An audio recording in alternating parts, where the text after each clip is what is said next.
이 현재 우리 문재인 정권의 정책적인 목표 자체가 비정규직 제로 아니겠습니까? 이 점에 대해서 어떻게 생각하세요? 비정규직 제로라는 것이 정말 비정규직이 제로라는 뜻보다도 비정규직을 최대한 줄이겠다는 의지의 표현으로 저는 생각이 되고요. 줄여야 되는데도 불구하고 근데 늘어났지 않습니까? 제가 말씀드리면요, 비정규직은 확실하게 줄었습니다. 통계적으로 그 정책에 의해서. 다만 2019년도에 경기 침체와 2020년 코로나를 겪으면서 예기치 않게 경기 침체와 어려움으로 그런 문제를 자꾸 코로나 때문에라고 자꾸 변명을 하시는데 2019년도 비정규직 근로자 수 역시 748만 1000명으로 피크를 찍었습니다. 이것은 코로나 오기 전의 일입니다. 이것이 바로 소득주도 성장의 민낯이라고 하는 겁니다. 올해 3월 달에 뭐 일자리가 좀 늘었다고 그러는데 역대 최악의 일자리 감소가 있었던 것이 2020년도 3월 달입니다. 이 기준으로 해서 올해 3월 통계를 가지고 일자리 상황이 좋아졌다고 하는 것은 정말 부끄러운 일 아닙니까? 통계에 나타난 내용을 국민들에게 그대로 설명하는 것이 어떻게 왜곡입니까? 30대, 40대 일자리 늘어났습니까? 20년대 3월달 통계치보다 더 줄어들었습니다. 네, 의원님. 60세 이상의 아르바이트 일자리를 지금 맺고 있는 겁니다. 문재인 정권 4년의 경제정책을 요약을 하면 소득주도 성장과 부동산 정책 실험은 참담하게 실패를 했고 사회적 경제적 양극화는 심화되었습니다.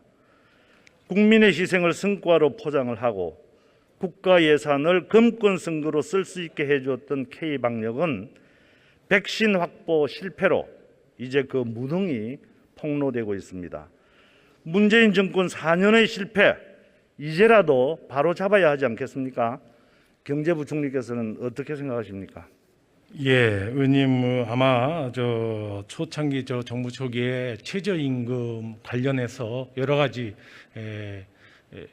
약간의 혼란이 있었다고 저는 생각을 합니다. 그러나 전체적으로 지난 4년을 되돌아보면은 우리 혁신적 포용국가로서 혁신성장, 포용경제 그리고 포스트 코로나 시대를 겪으면서 포스트 코로나의 경제구조 전환 세 가지에 저는 뭐 여러 가지 노력이 있었고 또 성과가 있다고 생각을 합니다. 그런 측면에서 그러면 소득주도 성장 말씀을 하셨으니까 이 현 정부의 이 소득주도 성장의 핵심은 최저임금의 인상입니다.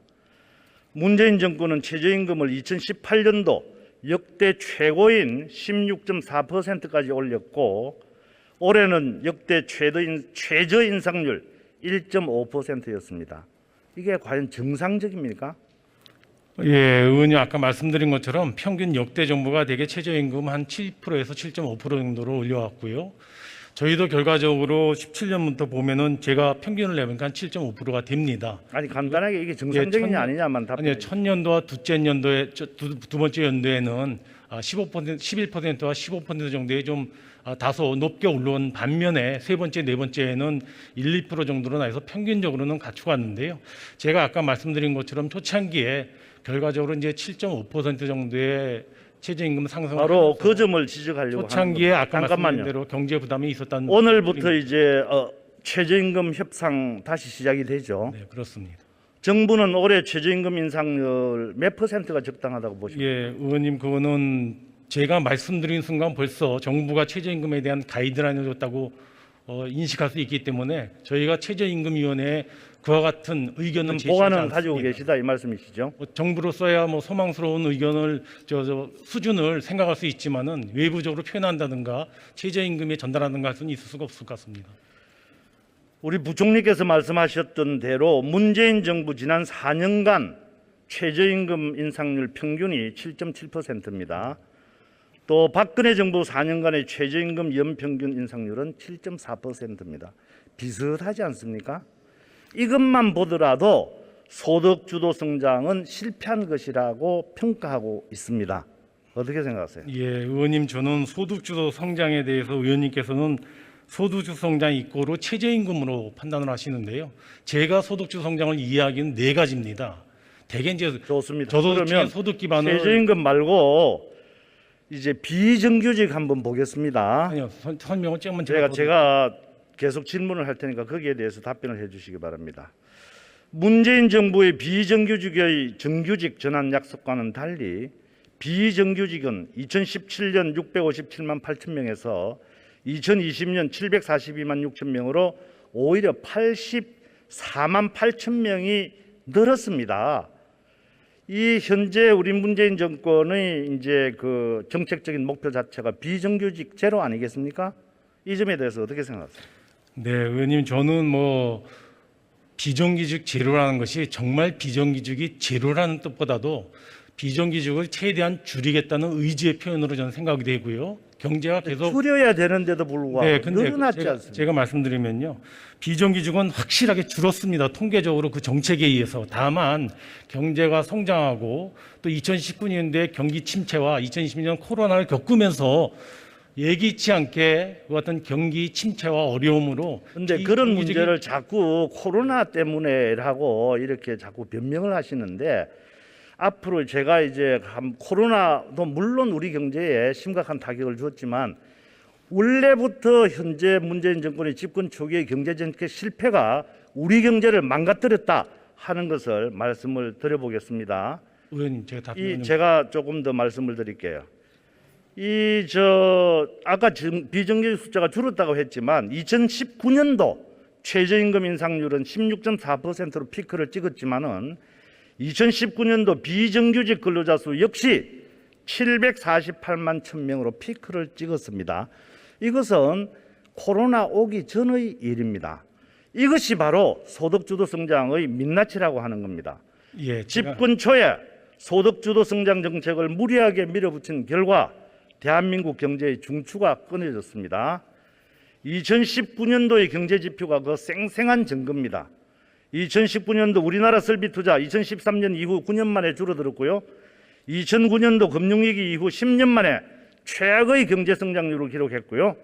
2000년 이후 19년 만에 산업 생산 능력마저 감소한 데다가 제조업 생산 능력은 1971년 이후 48년 만에 처음으로 하락을 했습니다. 2019년에 우리 경제는 이미 소득주도 성장으로 망가져 버린 겁니다. 그럼에도 불구하고 우리 경제부총리는 물론이고 문재인 대통령께서도 우리 경제가 올바른 방향으로 성과가 있다라고 말씀을 하시는데 여전히 그 생각을 가지고 계십니까? 예, 의원님, 아까 말씀드린 대로 소득주도 성장이 최저임금하고 동일한 개념이 아니고요. 저는 소득주도 성장이 네 가지 컴포넌트로 돼 있다는 그러나 겁니다. 핵심 정책임금만은 틀림없지 않습니까? 그러니까 일자리를 제공해서 저소득층에게 일자리를 제공해서 소득을 보강해 주지 않는 그래서 일자리가 늘었단 말이에요. 그러니까 두 번째는 기존의 저소득층에 대해서 최저임금을 강화해서라도 올려서라도 그분들의 소득을 보강해 주는 게 있고요. 계속해서 한번 봅시다. 또 소득 그 사회 안전망을 강화하는 자꾸 것, 변명을 하고 생계비를 경감하는 것, 딴 다 곳에다가 그 이유를 대려고 하는데 계속해서 한번 보겠습니다. 이 소득주도 성장은 저성장, 고용 절벽, 분배 악화를 초래했고요. 또 조금 옆길로 나갑니다만 이 소득주도 성장을 설계한 홍장표 씨가 KDI 원장으로 간다고 하는데 알고 계십니까? 예, 알겠습니다. 홍장표 씨를 원장 자리에 앉힐 바에야 차라리 KDI를 해체해야 한다는 그런 폭탄 선언까지 나오고 있습니다. 다른 것은 몰라도 부총리께서 이거 막아야 되는 거 아닙니까?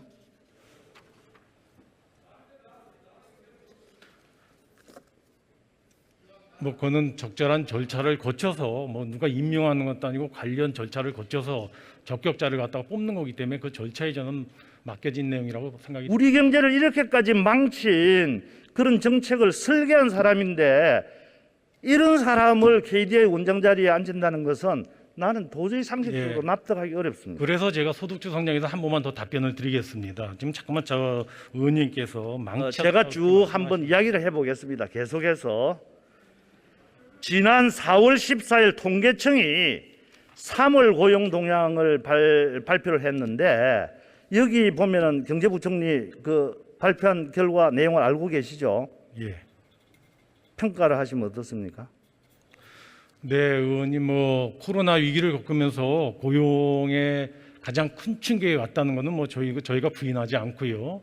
특히 이 코로나 팬데믹 자체가 100년 만에 온 경기 침체이기 때문에 고용도 여러 가지 과거의 상황에 비해서 굉장히 악화돼 있습니다. 다만 3월 고용 동향만 본다면은 그 어려운 과정에서도 1, 2월 달에 특히 고용 사정이 굉장히 어려웠는데요. 3월부터는 물론 기저효과도 있지만은 경제 회복에 그런데 힘입어서 경제부총리, 고용 상황이 좀 경제부총리의 개선되고 있다는 답변하는 말씀을 드립니다. 그 태도가 지금 문제라고 저는 지적을 하는 겁니다. 왜 문제의 핵심을 비껴가면서 자꾸 그런 것을 남 핑계, 다른 것에 핑계를 대는 겁니까? 그렇기 때문에 우리 국민들이 내로남불 정부라고 하는 겁니다. 의원님, 저는 지금 물론 2000년도에 코로나가 와가지고 2000년도 한 해 동안을 본다면 우리 경제가 상당히 이렇게 위축이 됐겠죠. 그러나 이미 경제 성장의 파탄은 2019년도 코로나가 오기 전에 이미 시작이 됐다는 것을 제가 설명을 드리고 있는 거 아니겠어요? 예, 통계상으로. 의원님 2019년도에 우리 경제 성장률이 2%, 그런데 지금 이제 올해 3월 달에 뭐 일자리가 좀 늘었다고 그러는데 의원님 역대 최악의 일자리 감소가 있었던 것이 2020년도 3월 달입니다. 이 기준으로 해서 올해 3월 통계를 가지고 일자리 상황이 좋아졌다고 하는 것은 정말 나쁘끄러운 일 아닙니까? 그마저도 60대 이상 노인 일자리가 40만 8천 개 증가했기 때문입니다. 30대와 40대 일자리는 그 최악이라는 2020년 3월보다도 더 나빠졌습니다. 그런데도 불구하고 정부는 계속해서 잘하고 있다. 일자리가 늘어났다고 하는 겁니다. 국가가 청년들의 일자리는 죽이고 세금으로 노인 일자리를 만들어서 고용률을 높이는 그런 통계 분식을 통해서 고용정책의 전무를 숨겨보는 네, 제가 답변을 드리겠습니다. 의원님께서 아까 말씀하실 때 2019년도에 저희 경제 성장률이 2%였습니다. 물론 이제 과거의 성장률에 비해서 가장 낮은 수치 중에 하나입니다. 2019년도에 이미 글로벌 경기 침체가 있어서 저희가 가장 큰 타격을 받았고요. 뭐 저는 그거는 부인하지 않습니다. 코로나 위기 때문에 경제도 좀 어려웠지만은 고용도 충격이 와서 1, 2월 달까지는 굉장히 실업 상황이 최악으로 어려웠지만 3월 달에 들어와서 그와 같은 오히려 취업자 증감세에서 플러스로 나타났지 않습니까? 그 내용을 취업자 증감에도 플러스 31만 4천입니다. 그 내용을 국민들에게 왜곡을 시킨단 말이에요. 의원님, 통계에 나타난 내용을 국민들에게 그대로 설명하는 것이 어떻게 왜곡입니까? 자, 보십시오. 30대, 40대 일자리 늘어났습니까? 다시 한번 말씀을 20년대 3월달 통계치보다 더 줄어들었습니다. 네, 의원님, 제가 늘어났다. 60세 이상의 아르바이트 일자리를 지금 메꾸고 있는 겁니다. 의원님, 제가 말씀을 드리면 3, 40대에 대해서 마이너스가 돼서 여기에 대해서 정부도 엄중하게 생각하고 있다는 것을 저희가 감춘 바가 없습니다. 통계로 감출 수도 없고요. 다만 한 가지 뭐냐면은 3, 40대는 이미 매년 10만 명 정도의 인구 자체가 줄어들고 있습니다. 인구가 10만이 줄면 청년 고용률하다가 고용률을 곱한 수만큼은 취업자가 감소합니다. 그런 것도 영향을 미쳤다는 말씀 하나 드리고요. 입장에서는 잘못할 수도 있고 두 번째는 자꾸만 노인 일자리에 대해서 말씀을 하시는데요. 장관님 아니 제가 답변 드릴 시간 있다면 노인 그러니까 노인 일자리로 자꾸만 통계 분식을 했다 그러는데요. 저는 그 말에 동의하기 어렵습니다. 지금까지 코로나 100년 만에 맞는 코로나 위기 상황에서는 노인들에게 단기적인 일자리 주는 것도 매우 중요합니다. 마이크가 저의 마이크는 안 나오고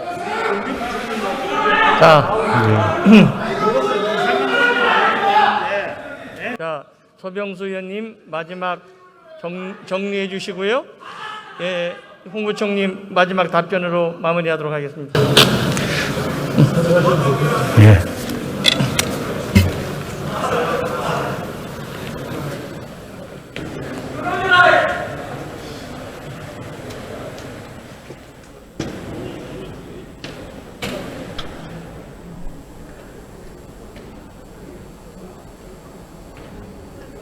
시간이 조금만 더 있었으면 진짜 핵심을 말씀을 드리려고 했는데 시간이 너무 짧아서 아직 경청해 주셔서 감사합니다.